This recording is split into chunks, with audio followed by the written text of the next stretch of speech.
unik, menarik, hingga tragedi terjadi selama sepekan ini.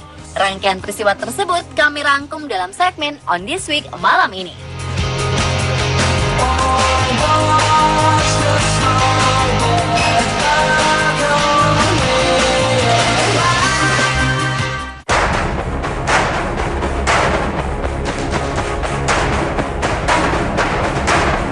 Tornado yang menyerang kota perbatasan Meksiko pada 25 Mei lalu sedikitnya menewaskan 13 orang. Tornado menghantam kota Ciudad Acuña dan merusak ratusan rumah di kota negara bagian Coahuila tersebut. Daerah ini berbatasan dengan Del Rio yang juga mengalami cuaca buruk.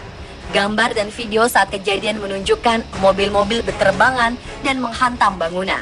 Puluhan orang dilaporkan terluka. Pihak berwenang mengatakan jumlah korban tewas kemungkinan bertambah.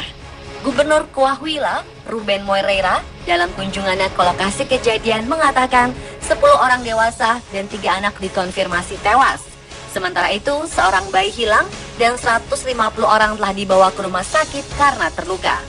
Menurut Wali Kota Ciudad Acuña, Evaristo Lenin Perez, sebagian besar korban adalah mereka yang berada di luar rumah. Ia lantas mengimbau semua penduduk untuk tetap di dalam rumah atau bangunan. Perez menambahkan, tornado ini menjadi tornado pertama yang menghantam kota sejak lebih dari 100 tahun lalu. Tim penyelamat menyisir sekitar 750 bangunan rusak untuk mencari lebih banyak korban.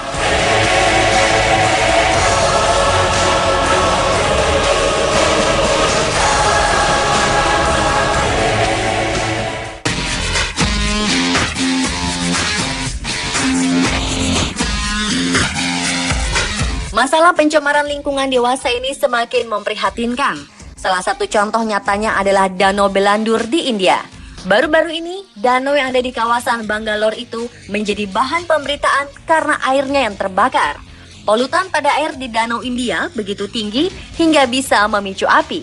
Permukaan danau tersebut tertutup total dengan busa putih yang dari kejauhan tampak seperti gumpalan salju. Namun di balik busa tersebut, air danau tampak hitam keruh karena limbah kimia dan sampah.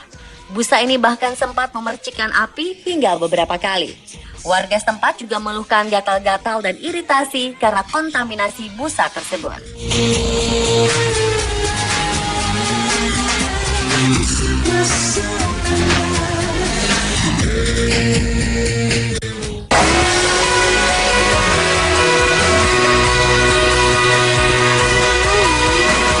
Beberapa waktu lalu, burung pipit albino yang keberadaannya sudah sangat langka berhasil ditemukan di Australia. Burung tersebut berhasil dipotret di kawasan Danau Sanctuary Lakes dekat Melbourne, Australia, oleh seorang pengamat burung, Bob Winters. Dikatakan hewan tersebut adalah jenis yang sangat pemalu, jadi siapapun harus sangat berhati-hati memotretnya. Burung pipit albino ini terakhir kali berhasil ditemukan dan dipotret pada tahun 2010, juga di Australia serta Inggris. Pipit albino diketahui memiliki ciri mata merah, serta kaki dan paruh berwarna merah atau merah muda.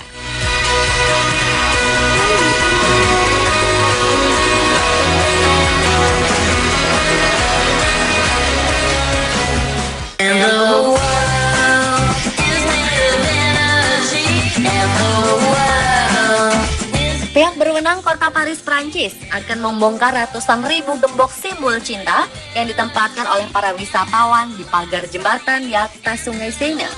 Sebagai gantinya, mereka akan mengganti seluruh pagar jembatan yang semula terbuat dari besi berlubang dengan semacam lembaran plastik kaca sehingga wisatawan tidak dapat menempatkan gembok.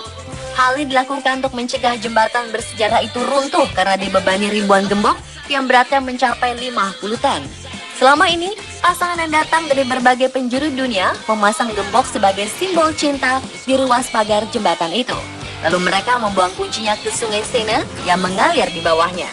Pada 2014 lalu, salah satu bagian dari pagar jembatan itu rusak karena beban yang terlalu berat dan jatuh ke dasar sungai. Kebiasaan ini telah menjadi bagian dari kelaziman para turis di kota ini.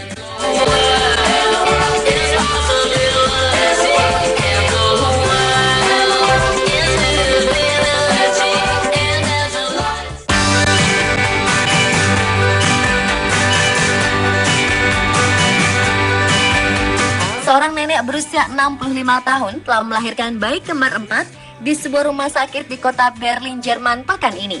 Dari bayi kembar 4 itu, 1 berjenis kelamin perempuan dan 3 lainnya adalah laki-laki. Keempat bayi lahir prematur dalam usia kehamilan 26 minggu melalui operasi sesar dengan berat sekitar antara 655 gram dan 960 gram. Meski demikian, kesehatan 4 bayi itu dalam kondisi baik dan memiliki peluang bagus untuk bertahan hidup. Annegret Raunik, nama ibu dari 4 bayi tersebut, sebelumnya sudah memiliki 13 anak dan 7 cucu. Pengumuman kehamilannya telah memicu debat publik di Jerman. Raunik yang berprofesi sebagai guru bahasa Inggris dan Rusia di Berlin disebut sebagai wanita tertua di dunia yang memiliki bayi kembar 4, tetapi bukan ibu tertua yang melahirkan anak.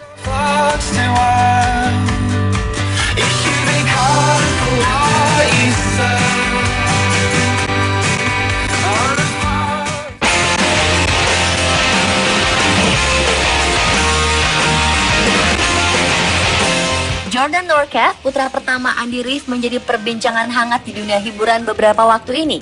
Jordan berkarir jauh dari dunia hiburan seperti sang ayah.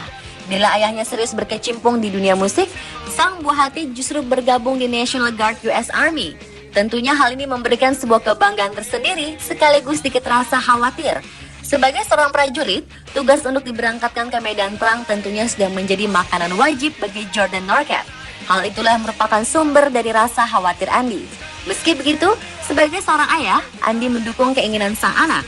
Andy mengaku saat mendukung profesi anaknya ini karena sangat positif.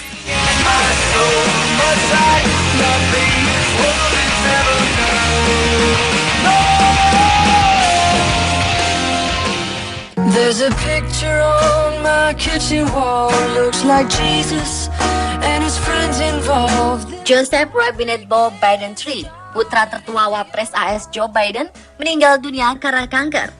Hal ini disampaikan oleh Gedung Putih 30 Mei malam waktu setempat. Joe Biden dalam pernyataan atas nama keluarga Biden mengumumkan bahwa Bo telah meninggal setelah berjuang melawan kanker otak. Dituliskan juga bahwa Bo berjuang melawan kanker otak dengan keberanian dan kekuatan yang dia tunjukkan setiap hari dalam hidupnya. Presiden Barack Obama dalam pernyataan terpisah mengungkapkan bela sungkawanya pada Sabtu malam.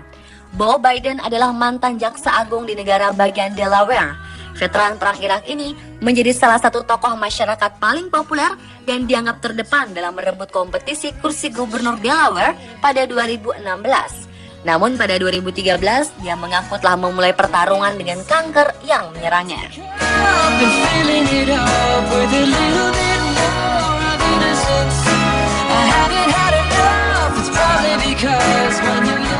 Every day I wake up next to an angel. Korban tewas akibat badai dan banjir di Texas, Amerika Serikat terus bertambah menjadi 21 orang. Badai terus melanda wilayah Texas. Hingga pada 29 Mei lalu, ketinggian banjir di wilayah tersebut terus bertambah. Ratusan warga di Dallas melaporkan adanya situasi darurat di lingkungannya akibat badai yang membawa hujan deras. Warga di seluruh wilayah negara bagian Texas mengalami cedera, kehilangan harta maupun keluarga, hingga kehilangan nyawanya sendiri akibat cuaca buruk yang tak henti-hentinya melanda wilayah itu selama beberapa minggu. Gubernur Texas telah menetapkan sebanyak 70 distrik di wilayah sebagai wilayah terdampak bencana. Di jalanan dekat wilayah Dallas, ribuan mobil terjebak banjir hingga sekitar 6 jam. Palang merah setempat mengirimkan makanan dan minuman bagi warga yang terjebak. Badan Perakiraan Cuaca Nasional mengeluarkan peringatan banjir bagi wilayah Central Texas hingga Missouri yang diperkirakan bisa meluas jika hujan terus melanda tanpa henti.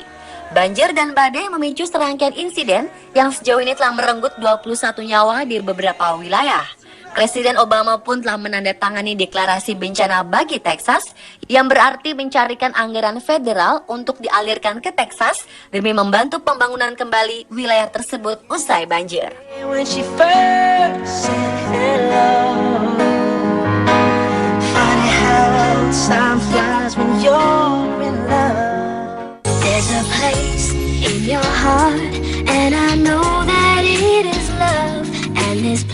Seorang pemuda asal Nairobi, Kenya, benar-benar ingin menikahi putri sulung Presiden Amerika Serikat Barack Obama, Malia. Demi mencuri hati Malia, pengacara ini menawarkan berbagai macam ternak miliknya. Felix Kiprono menawarkan 50 ekor sapi, 70 ekor biri-biri, dan 30 ekor kambing untuk menyunting Malia yang tahun ini baru akan menginjak usia 17 tahun. Tidak disebut usia Kiprono, tapi dia terang-terangan mengakui dirinya jatuh hati kepada putri sulung Obama itu. Tanpa malu-malu, Kiprono menyebut dirinya tipe pria yang setia pada orang yang disayanginya. Dia bahkan mengaku sudah sejak lama memperhatikan Malia, bahkan sejak Malia masih berusia 10 tahun.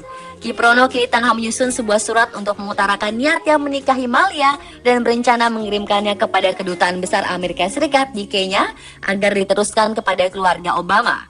Jika ditaksir sesuai harga ternak dari Africa Farming, tawaran ternak-ternak Kiprono itu mencapai kisaran 90.000 US dollar atau setara 1,1 miliar rupiah.